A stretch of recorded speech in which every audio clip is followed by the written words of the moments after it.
Hey guys, मैं हेमंत और आपका स्वागत है आपके अपने YouTube channel UPSC crack with Hemant में।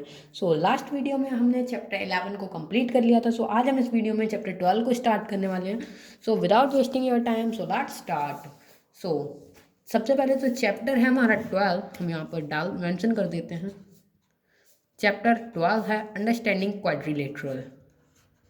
चैप्टर का नाम है अंडरस्टैंडिंग क्वाड्रिलेटरल। ये आपका बहुत ही इंपॉर्टेंट टॉपिक है। ये आपको 9th में भी देखने के लिए मिलेगा, 10th में भी देखने के लिए मिलेगा। आप इसको देखिएगा और अच्छे से समझ लीजिए। Okay guys, understanding quadrilateral. अब सबसे पहले तो हम इस वीडियो में क्या क्या डिस्कस करने वाले हैं वो हम आपको बता देते हैं। बेसिक, सबसे पहले तो हम इस चैप्टर का बेसिक को क्लियर करेंगे। उसके बाद हम इस चैप्टर के इम्पॉर्टेंट जो फॉर्मूलेज हैं उन चैप्टर को डिस्कस करेंगे और उसके बाद हम एक्सरसाइज 12.1 को सॉल्व करेंगे। Without wasting your time let's start. अब हम स्टार्ट करते हैं। ओके गाइस, सबसे पहले टॉपिक आता है हमारा कर्व। कर्व क्या होता है? कोई भी फ्लैट सरफेस पे आप कुछ भी ड्रॉ करते हैं वो सब आपका कर्व होता है। जैसे कि इसके हम एग्जाम्पल्स को बात करते हैं एग्जाम्पल्स हमारे क्या हो जाएंगे। एग्जाम्पल सबसे पहले तो हम इसी को ले लेते हैं, इसके बाद हम एक ट्राइंगल को एग्जाम्पल्स ले लेते हैं और स्टार ले लेते हैं। ये भी आपका सिंपल कर्व नहीं होगा, स्टार आपका सिंपल कर्व नहीं होगा। क्यों नहीं होगा वो हम आपको आगे बताएंगे। ये अभी हमारा कर्व है। ओके गाइस, ये सारे हमारे कर्व हैं। अब हमारा टॉपिक आता है सिंपल कर्व। कर्व और सिंपल कर्व में बहुत बड़ा डिफरेंस है। जो हमारा इंटरसेक्ट नहीं करे, कर्व तो हमारा कोई भी होगा बट सिंपल कर्व हमारा वही कर्व होगा जो उसमें इंटरसेक्टिंग पॉइंट ज़ीरो हो। इंटरसेक्टिंग पॉइंट कौन से पॉइंट होते हैं? जैसे कि ये हमने स्टार बनाया, ये हमारा सिंपल कर्व नहीं होगा। ये देखिए यहाँ पे हमको ये इंटरसेक्ट करता हुआ नज़र आ रहा है, इसलिए ये हमारा सिंपल कर्व नहीं होगा। अब हम इसके एग्जाम्पल्स की बात कर लेते हैं जो इसके होंगे। एग्जाम्पल हमारा क्या क्या हो जाएगा? एक तो यही वाला हो जाएगा, ये हमारा सिंपल कर्व है क्योंकि ये कहीं से भी इंटरसेक्ट नहीं कर रहा है। ट्राइंगल हमारा सिंपल कर्व में आ जाएगा क्योंकि ये इंटरसेक्ट नहीं कर रहा है, ये ज्वाइंट कर रहा है। ओके, ये हमारा सिंपल कर्व हो जाएगा। रेक्टेंगल, बस इंटरसेक्टिंग पॉइंट उसके जीरो हो तो वो हमारा सिंपल कर्व है। अब हमारा टॉपिक आता है ओपन कर्व।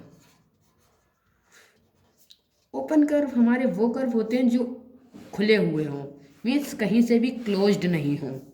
अब ओपन कर्व हम आपको एक बार समझा देते हैं। जैसे कि ये हमारा ओपन कर्व है, ये बंद नहीं है, ये लेकिन हमारा क्लोज्ड कर्व है क्योंकि ये हमारा क्लोज है।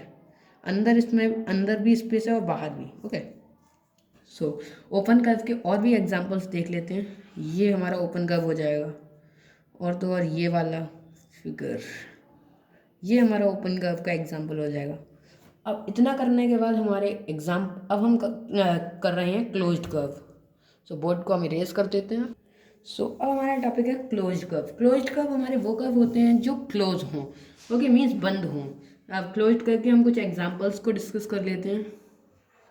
जैसे कि ये हमारा क्लोज्ड कर्व हो जाएगा, ये हम एग्जांपल्स को डिस्कस कर रहे हैं। ये हमारा क्लोज्ड कर्व हो जाएगा, ये हमारा क्लोज्ड कर्व हो जाएगा। 3 एग्जांपल्स बहुत हैं। आई होप कि आप समझ गए होंगे कि ओपन कर्व कौन से होते हैं, सिंपल कर्व कौन से होते हैं, कर्व कौन से होते हैं और क्लोज्ड कर्व कौन से होते हैं। अब हम अपने टॉपिक को क्लियर करेंगे, interior and exterior of closed curve. Closed curve का इंटीरियर कौन सा होता है? इंटीरियर हमारा वो होता है जो कर्व के अंदर होता है। जैसे कि ये हमारा कर्व है मान लेते हैं, इसके अंदर जो भी एरिया होगा वो सब हमारा इंटीरियर माना जाएगा। जैसे कि यहाँ पर हमने ए रख दिया तो dot A is interior. Okay, और एक्सटीरियर क्या होता है? एक्सटीरियर को अब हम डिस्कस कर लेते हैं। एक्सटीरियर कौन से होते हैं? जैसे कि ये हमने फिर से एक क्लोज्ड फिगर बनाया और यहाँ पे इसके बाहर जो रखेंगे, बाहर की जो भी एरिया होती है वो हमारी एक्सटीरियर एरिया होती है। ओके, जैसे कि हमने डॉट बी मार्क कर लिया सो इंटीरियर डॉट ए हो गया और डॉट बी हमारा एक्सटीरियर हो गया। आई होप कि आपको अभी तक के सारे टॉपिक को क्लियर हुए होंगे। अभी तक हमने क्लियर कर लिया है, कर्व को क्लियर कर लिया है, सिंपल कर्व क्लियर कर लिया है, ओपन कर्व, क्लोज्ड कर्व और interior and exterior of closed curve. Okay, अब हमारा टॉपिक है पॉलीगन। पॉलीगन को आपको बहुत अच्छे से समझने की ज़रूरत है क्योंकि वो टॉपिक बहुत ही इंपॉर्टेंट है। सो पॉलीगन क्या होता है? पॉलीगन के लिए सबसे पहले तो तीन चीज़ें मस्ट होती हैं। वो हमारा सिंपल होना चाहिए, मीन्स कहीं से भी इंटरसेक्ट नहीं करना चाहिए, और क्लोज्ड फिगर होना चाहिए, सिंपल, क्लोज्ड, और तीसरा जो चीज़ होती है वो होती है लाइन सेगमेंट से मिलके बना होना चाहिए। लाइन सेगमेंट्स हमारी वो सेगमेंट्स होती हैं जो जिनकी एक डिफाइन लेंथ हो, मीन्स जिनकी हम लेंथ रूलर से या फिर किसी भी जिससे हम उसकी साइड्स को नाप सकें। ओके, वो हमारी लाइन सेगमेंट्स होती हैं। अब इसके हम जो हमारे पॉलीगन होते हैं वो हमारे दो टाइप्स के होते हैं। So polygons are of two types. First होता है कॉनकेव पॉलीगन और दूसरा होता है कॉन्वेक्स पॉलीगन। अब कॉन्वेक्स और कॉनकेव पॉलीगन इन दोनों को आपको समझने की ज़रूरत है क्योंकि यहीं पे बहुत बच्चों का डाउट होता है। ओके, सो कॉनकेव पॉलीगन हमारे वो पॉलीगन्स होते हैं those polygons whose interior angles are more than 180 degree, जिसके इंटीरियर एंगल्स जो होते हैं हमारे 180 से ज़्यादा हों। इसका हम एग्जांपल्स समझ लेते हैं, जैसे कि ये हो गया हमारा कॉनकेव पॉलीगन का एग्जांपल, क्योंकि आप ये वाला जो इंटीरियर एंगल है वो 180 से ज़्यादा है। ये 180 एक स्ट्रेट लाइन होती है, ये अगर ये होता तो ये हमारा हो जाता कॉन्वेक्स पॉलीगन, क्योंकि इसके सारे एंगल्स 90 के हो जाते अगर, बट ये नहीं है। सो ये हमारा हो जाएगा convex polygon, concave polygon, sorry. अब हम आते हैं अपने नेक्स्ट टॉपिक है हमारा कॉन्वेक्स पॉलीगन, उसको हम समझते हैं। सो कॉन्वेक्स पॉलीगन हमारे वो पॉलीगन होते हैं, कौन से पॉलीगन होते हैं? कॉन्वेक्स पॉलीगन हमारे वो पॉलीगन होते हैं those polygons whose interior angle less than 180 degree. So जिनके इंटीरियर एंगल्स का सम 180 से कम होता है वो हमारा कॉन्वेक्स पॉलीगन होता है। ओके, सो कॉन्वेक्स पॉलीगन के हम एग्जांपल्स को डिस्कस कर लेते हैं, जैसे कि हम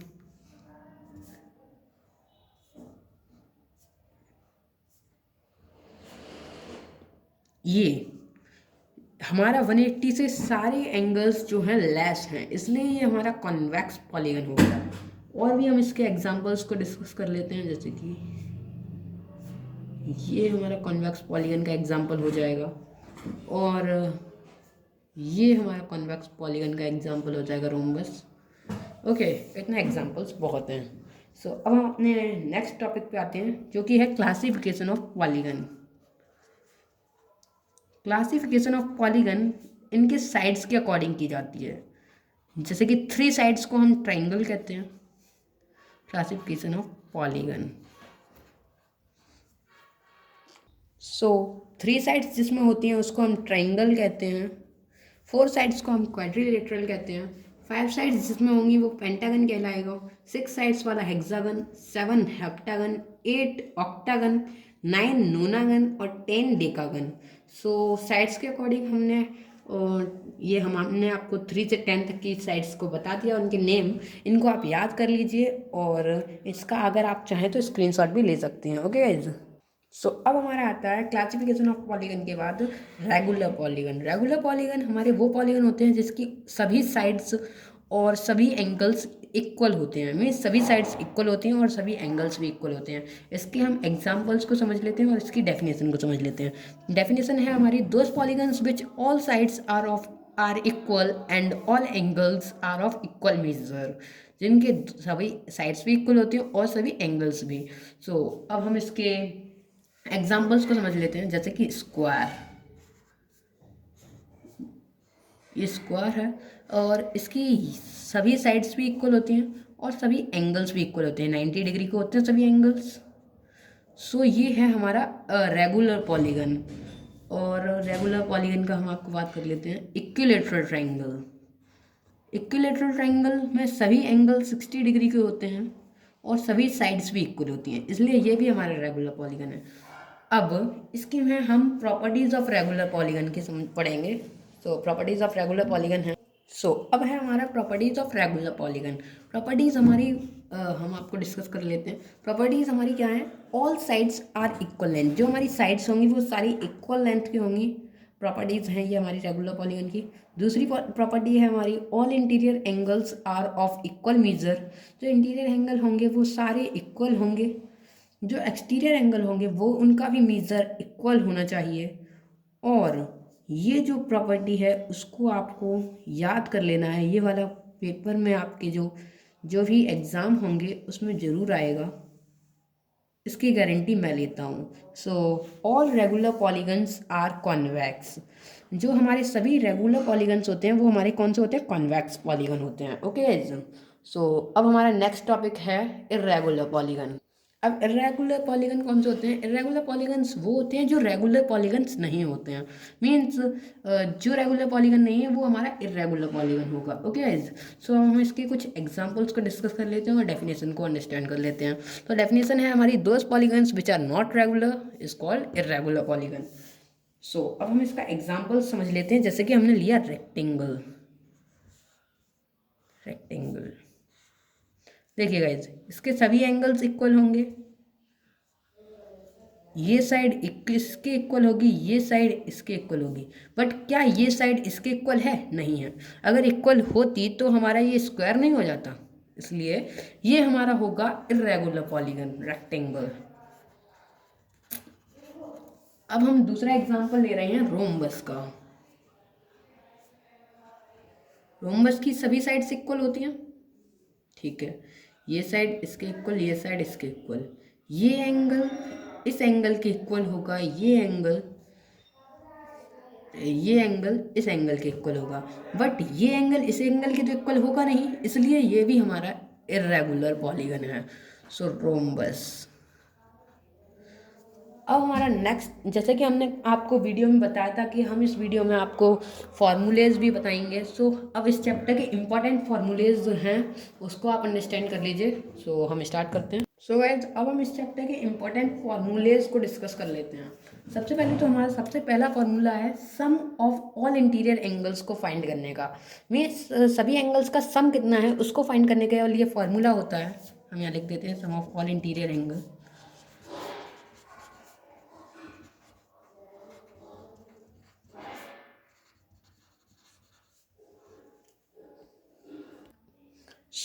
सम ऑफ ऑल इंटीरियर एंगल्स को फाइंड करने के लिए फॉर्मूला होता है n-2 इंटू 180।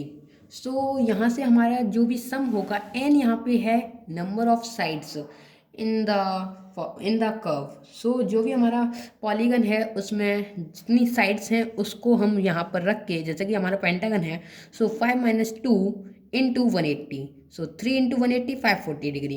यहाँ से हमारा जो पेंटागन की सभी साइड्स का इंटीरियर एंगल्स का सम होता है वो होता है 540। अब ईच इंटीरियर एंगल्स को फाइंड करने के लिए n-2 into 180 upon n is equals to, अगर आपको गिवन है तो आप इंटीरियर एंगल्स रख सकते हैं।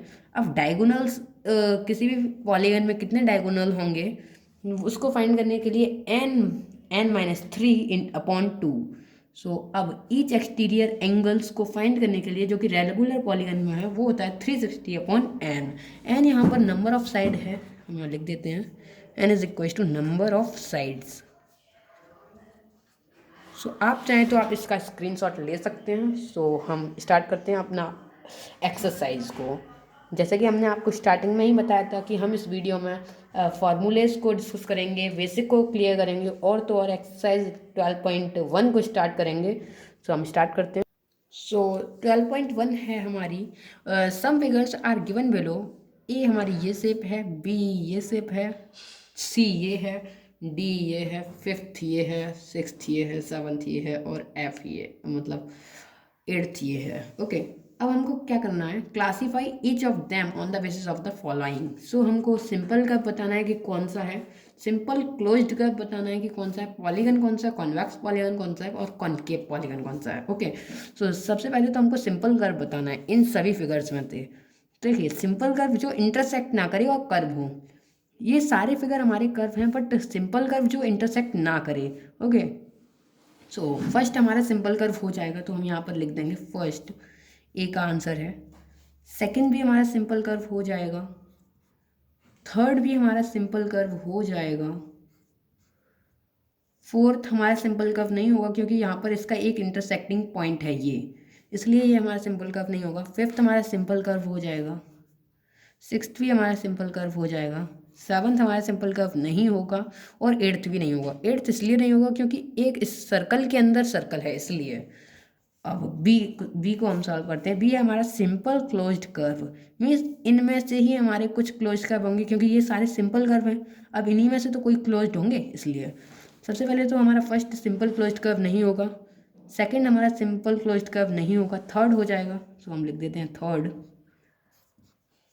फिफ्थ हो जाएगा हमारा सिंपल क्लोज्ड कर्व में, यहाँ पर कॉमा मार्क कर देते हैं, और सिक्स्थ भी हमारा सिंपल क्लोज्ड कर्व में हो जाएगा।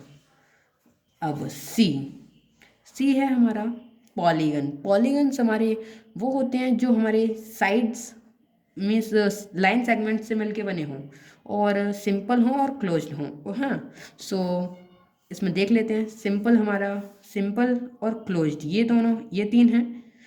अब हमको चाहिए जो लाइन सेगमेंट से बने हों। लाइन सेगमेंट से कौन सा बना है? थर्ड बना है लाइन सेगमेंट से, यहाँ पर हम लिख देंगे थर्ड। फिफ्थ देखेंगे, फिफ्थ नहीं बना है, सिक्स्थ बना है, सो सिक्स्थ और लिख देंगे। अब है हमारा डी टॉपिक है कॉन्वेक्स पॉलीगन। कॉन्वेक्स पॉलीगन जिसका जो इंटीरियर एंगल कोई भी 180 से सारे एंगल्स लेस होने चाहिए, वो हमारे कॉन्वेक्स होते हैं, और कॉनकेव में 180 से ज़्यादा होता है। ओके, सो कॉन्वेक्स पॉलीगन है पहले हमारा, ये थर्ड वाला हो जाएगा क्योंकि इसके सभी एंगल 180 से लेस हैं, इसलिए। अब ई वाला हमारा है कॉनकेव पॉलीगन। कॉनकेव पॉलीगन हमको बताना है। कॉनकेव पॉलीगन हमारा सिक्स्थ वाला हो जाएगा क्योंकि इसका ये वाला जो एंगल है 180 से ज़्यादा है, इसलिए। सो यहाँ पर हम लिख देते हैं सिक्स्थ। सो आई होप कि आपको वीडियो समझ में आई हो, और वीडियो को लाइक कर दीजिए, चैनल को सब्सक्राइब कर दीजिए, और अपने सभी दोस्तों के साथ शेयर कर दीजिए। गाइस, चैनल को सब्सक्राइब जरूर कर दीजिए। Thanks for watching.